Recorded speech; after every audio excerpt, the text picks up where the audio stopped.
Hello, and welcome back.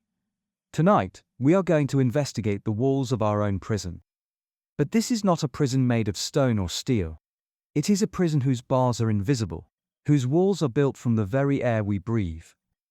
A prison built of words. Have you ever felt completely stuck, trapped in a negative self-image, a repeating pattern of failure, or a story about your life that feels heavy and unchangeable?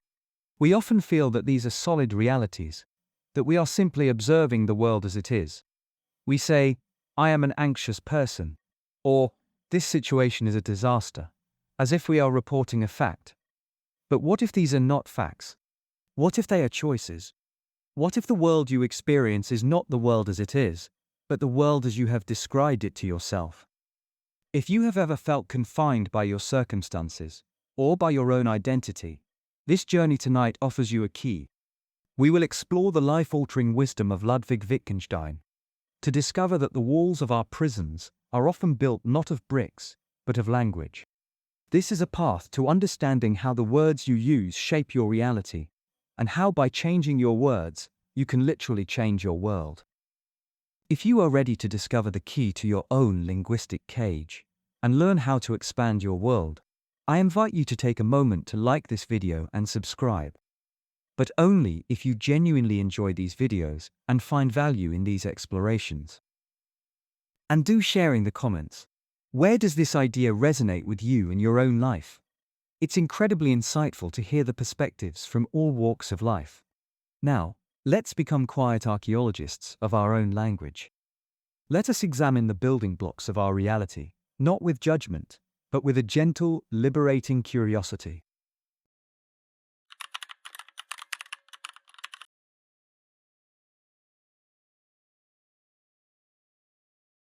Imagine that the language you use is the blueprint for a house. The house is your reality. Every day you wake up inside this house, you live in its rooms, you look out its windows, and you believe it is the entire world. Now, consider the words you use, especially about yourself in your life. If you repeatedly use words like, "I am a failure," "I am unlovable," "I am always anxious," what kind of house does this blueprint build?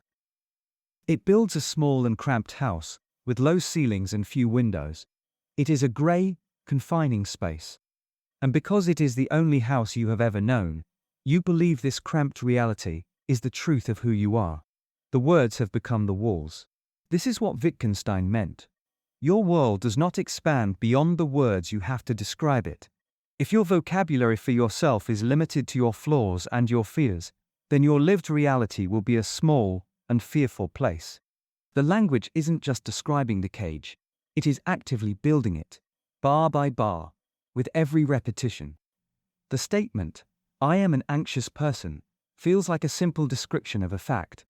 But it is so much more. It is an identity. It is a verdict. It is a prophecy that your mind then works to fulfill. You look for evidence to support this identity, and you ignore evidence to the contrary. The label has created the reality. Why do we stay inside these linguistic prisons? Wittgenstein used a brilliant and compassionate metaphor. He said that a person trapped by a philosophical problem, by a confusion of language, is like a fly in a fly bottle. Picture it. The fly buzzes frantically inside the clear glass bottle. It sees the world outside. It wants to get out. It crashes against the glass walls again and again, exhausting itself. The way out is simple, the opening at the top where it came in. But the fly, in its panic and confusion, cannot see it. It is trapped by its own misunderstanding of the situation. This is what our language can do to us. We use words like success, love, or meaning, and because we have a vague or confused idea of what they mean, we get trapped.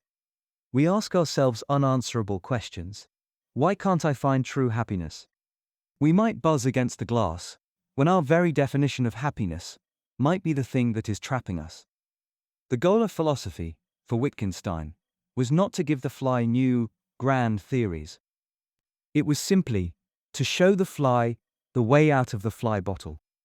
To help us see that the walls that seem so solid are merely illusions created by our own language. The cage is not locked, The way out is simply to see the cage for what it is.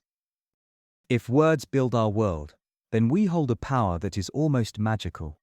We hold the power to become architects of a new reality. We can learn to consciously choose a different language, to draw a new blueprint, to build a more spacious and beautiful home for our soul.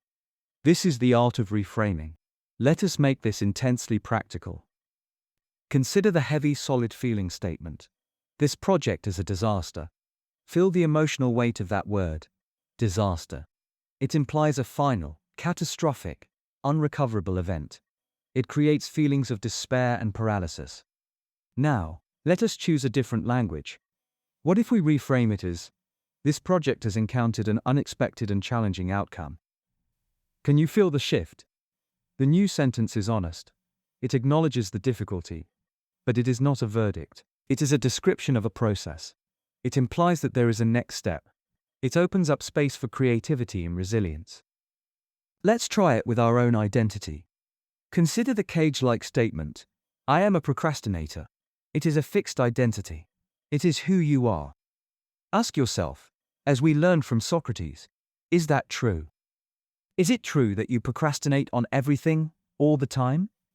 Or is it more true to say, I am a capable person who sometimes struggles with the habit of delaying tasks, especially when I feel overwhelmed? Feel the immense difference. The first statement is a prison cell. The second is a compassionate, accurate observation that contains within it the seeds of a solution. You have moved from a label to a behavior, and a behavior can be changed. This is not about lying to yourself. It is about being more precise, more compassionate, and more resourceful with your language. It is the practice of choosing words that open doors, instead of words that lock them. The profound transformation occurs when you realize this is not just a clever mind game. It is the very mechanism of growth.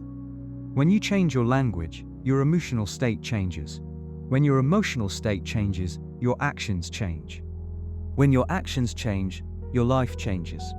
Each time you catch a limiting label and replace it with a more spacious, compassionate description, you are not just saying a different sentence.